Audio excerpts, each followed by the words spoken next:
I always knew that my mother's side of the family was Black, and from Peru, but I never stopped to think what that meant for me or my identity.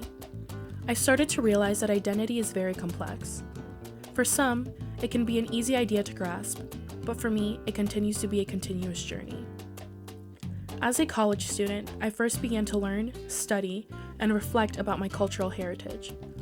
As I was speaking to a professor and telling him about my family and showing him pictures, he said, "Oh, so you're Afro Peruvian?" It was the first time I had heard the term in my life. I did not know what to say, so I just agreed with him. After this conversation, I thought a lot about what this term meant in relation to my own self-identity. I thought about how identities are sometimes thrust upon us by other people. How could something I was just discovering be self-evident to my professor? I almost felt embarrassed that I had never encountered the term Afro Peruvian before. My encounter with this term sparked deep introspection and reflection in me. Even today, I find myself struggling with how I identify. It is a journey that I will continue to explore. People ask me, "Where are you from?"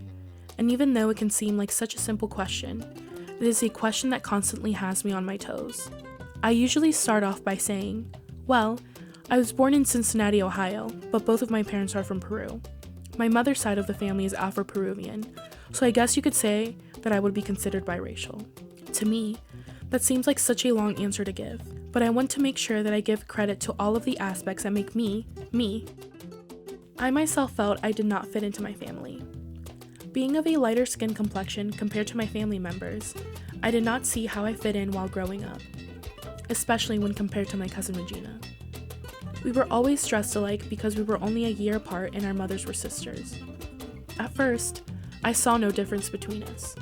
I played with my cousin all of the time and we were very close. Deep down, I felt that my abuelita Faustina, my grandmother, preferred Regina over me because Regina looked so much like her.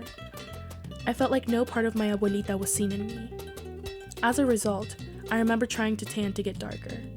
In college, I came to realize that Black comes in all shapes and sizes and that Afro-Latinidad is more about culture than about skin color. I may not be the mirror image of my abuelita, but my Afro-Peruvian roots are vital to my self-identity. I have expressed in different ways how out of place I felt in my family because of my skin complexion. I was so consumed by the idea that I was an outsider that I needed verbal acceptance from my family. I did not realize that I did in fact already have the affirmation I had always longed for. My cousin Luis Alberto has always called me Zambita. At first, I did not pay much attention to it. I thought it was a Peruvian thing. In fact, Zambita is a term used to affectionately describe people who are of mixed African and Amerindian descent. In other words, accepting the fact that the individual is Black and Indigenous. I never really thought about that until I became invested in this project. My cousin Luis Alberto's nickname for me was precisely an acceptance of my mixed ethnicity. Afro-Latinidad and Afro-Latino histories differ by country and family. In fact, Afro-Latino culture can be separate from a country's national culture, with transitions and customs of its own. When I watch Afro-Peruvian singer Eva Young perform, what comes across is the pride and vibrancy of this unique cultural expression. In the Orgullosamente Somos Afro-Peruanos video, many people had a lot of positive things to say about their Afro-Peruvian identity. They express that being Afro-Peruvian is joy, diversity, cultural heritage, family, passion, talent, memory, history, present, it is future, it is life, it is being human. In other cases, though, being separate or different translates into cultural and ethnic marginalization. In some cases, though, Afro-Latino culture is invisible. In the Orgullosamente Somos Afro-Peruanos article, it highlights that in places like Piura, Peru, 26% of Afro-Peruvian children are not enrolled in school, and up to 70% of Afro-Peruvians do not seek medical attention for fear of discrimination. The article specifically mentions the region of Piura. This issue permeates the country and other parts of Latin America. These statements make it easier to understand why Afro-Peruvians feel like second-class citizens. Many may not feel safe or feel as if they have the same opportunities. Brenda Schmidt expresses in her article, Afro-representations in and around Cusco, a discussion about the existence and non-existence of Afro-Andean culture in Peru. That most people neglect the reality that there are Afro-descendant inhabitants in the Andes.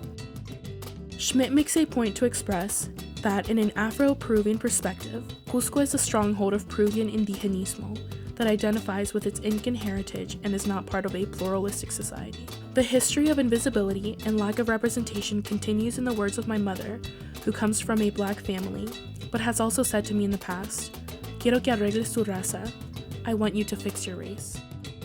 The idea of her wanting to fix my race resonates with Latin Americans' obsession of whitening, but also speaks to histories of discrimination of Afro-Latinos.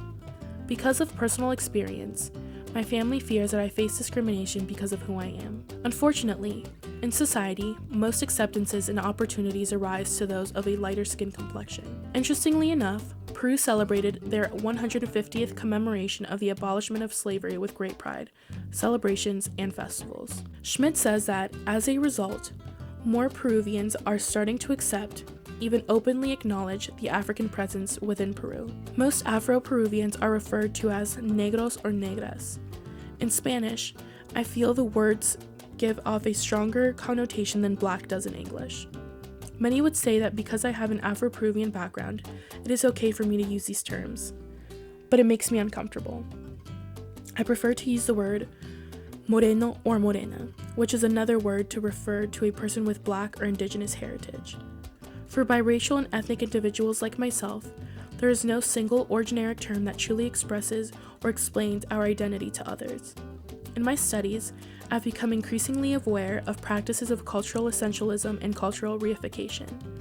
In the first case, this implies reducing an entire culture to a single category or a specific term. In the second case, it refers to treating culture as if it were a thing, something set and unchanging. However, the nickname my cousin Luis Alberto gave me, Zambita, best reflects from my hyphenated identity. Maybe I'll come to own this term one day and use it to actively explore the complexity of Afro-Latinidad, as well as challenge people's ideas of ethnicity and race. Today, there are times when I still struggle with my self-identity, but it is safe to say that I consider myself Afro-Latina and Afro-Peruvian, rather than just Latina and Peruvian. It took me a while to get to this point, but the journey was worth it.